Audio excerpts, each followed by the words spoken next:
As the LIV Golf International Series transitions into a 14-event league and more golfers are expected to join the series, 2023 is destined to be just as exciting as the previous one. One of the biggest names rumored to be joining the breakaway league is the winner of the 2015 PGA Championship, Jason Day. Despite recent struggles with injuries, the Australian golfer is back on the course and ready to compete. But what does Day have to say about the LIV Golf controversy and his potential participation in the league? Stay tuned to find out all the details. Welcome to Golf Links. For updates on new video drops, don't miss a minute of the action. It's true that golf can be a highly competitive sport, and to succeed at the highest levels, golfers need to be willing to push themselves and take risks. Jason Day, the world's #1 golfer in 2015, can say that reaching the top required every ounce of effort, tenacity, and discipline. Jason Day is of Australian descent. He was born on November 12, 1987, in Beaudesert, Queensland, Australia. His father registered him as a junior member at the Beaudesert Golf Club when he was 6 years old, and he played 6 holes daily. By the age of 8, his family had relocated to Rockhampton, where he continued to play golf and began winning in the local minor leagues. The golfer graduated from Hills International College after attending Kooralbyn International School. It has been said that the golf facilities at the school were a factor in his family's decision. After reading about Tiger Woods in a book he borrowed from his college roommate, he was further motivated to further his golfing abilities. When he was 13, he won his first major championship in the Australian Masters Junior. Day won the Australian Boys Amateur in 2004 and the Australian Junior Order of Merit twice before going pro. At the 2004 Callaway World Junior Championship, held in the United States, he won the 15 to 17-year-old men's class. Day turned professional and started competing in PGA Tour tournaments with sponsor exemptions immediately after winning the 2006 Master of the Amateurs at the Yarra Yarra Golf Club. Day participated in 6 tour tournaments from July 2006 through the end of the season, 5 times making the cut. At the Reno Tahoe Open, he tied for 11th place.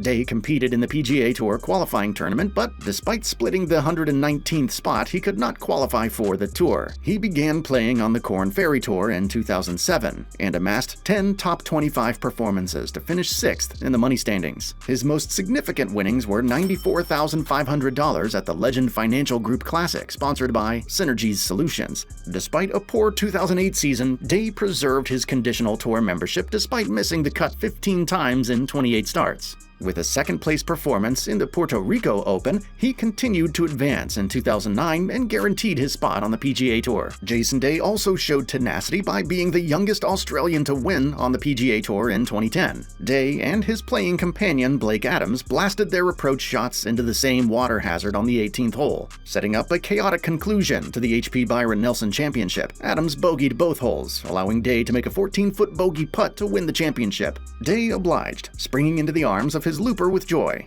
Due to Greg Norman's decision to pull out of the 2010 Open Championship, Day was allowed to play in his first major at St. Andrews. He would make the cut and finish 60th in a tie. He was rated 33rd in the world at the end of the 2010 season. Later, in 2011, he finished 2nd at the Masters and the US Open. At Augusta, he was tied for the lead numerous holes throughout the final round, but Charles Schwartzel's strong finish denied Day his first major triumph. Following a brief downturn in 2012, Day had a couple more chances at major success in 2013, placing 3rd at the Masters and 2nd at the US Open. Jason Day was ranked 5th in the world and had 4 tour victories before the PGA Championship in 2015. Even though Jordan Spieth was the overwhelming favorite for the year's last major, Day had won the RBC Canadian Open 3 weeks earlier. Going into the final round, Day had a 2-stroke lead over Spieth, who was attempting to win his 3rd major that year. Jason Day then recorded a confident final round score of 67 to win his maiden major. Day returned to the PGA Tour 2 weeks later with a victory at the Barclays. On September 20th, Day won his 7th PGA Tour title at the BMW Championship, capturing the world #1 status for the first time. Day's career had been plagued by neck and back ailments, which some have ascribed to his short and rapid swing. He won the Players' Championship for the first time in 2016, but hasn't won since May of 2018. At the PGA Championship in 2020, Day put up an intense fight, placing tied 4th and claiming pain-free after adjusting his swing. Day wed American Ellie Harvey in 2009.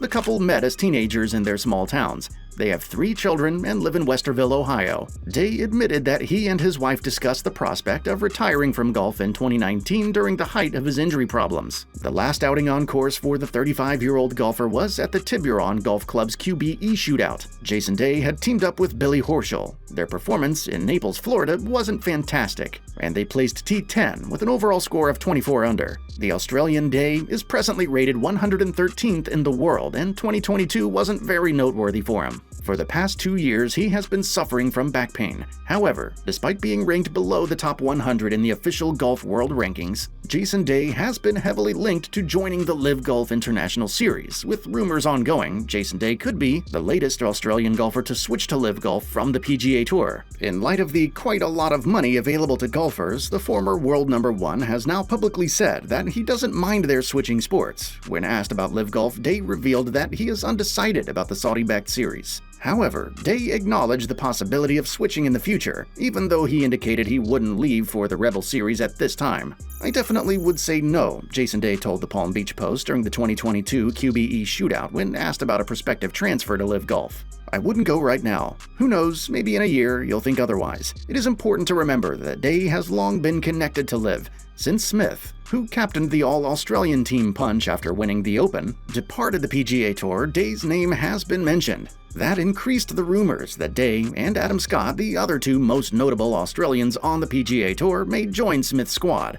Dustin Johnson's 4 aces won the LIV season-long team tournament, surpassing Punch, featuring Mark Leishman, Matt Jones, and Wade Ormsby. Additionally, LIV has added an Australian stop to its 2023 tour, playing in Adelaide, South Australia, from April 21st to the 23rd. The LIV Golf decision to play in Australia can be considered a move to attract more Australian golfers to the series and a slap to the PGA Tour, who haven't hosted any tournament in any location in Australia in recent years. 2023 will see LIV Golf rebranded as the LIV Golf League and expand from 8 to 14 events. Despite Day stating that he does not have a deal to move to LIV Golf, he shares the sadness of many golfers regarding the tension between LIV Golf and the PGA Tour. He stated that he understood that some of the guys were earning quite a bit of money, so he couldn't blame them for leaving. He continued that, for him, it was all about the major championships. He also remarked that he knew there needed to be more certainty around whether or not LIV players would be allowed to play, and that LIV players are not awarded world ranking points for participating in LIV events. According to Day, it was regrettable that there was a divide on both sides. He also claims that the silence between him and Smith has nothing to do with Smith's decision to leave the PGA Tour,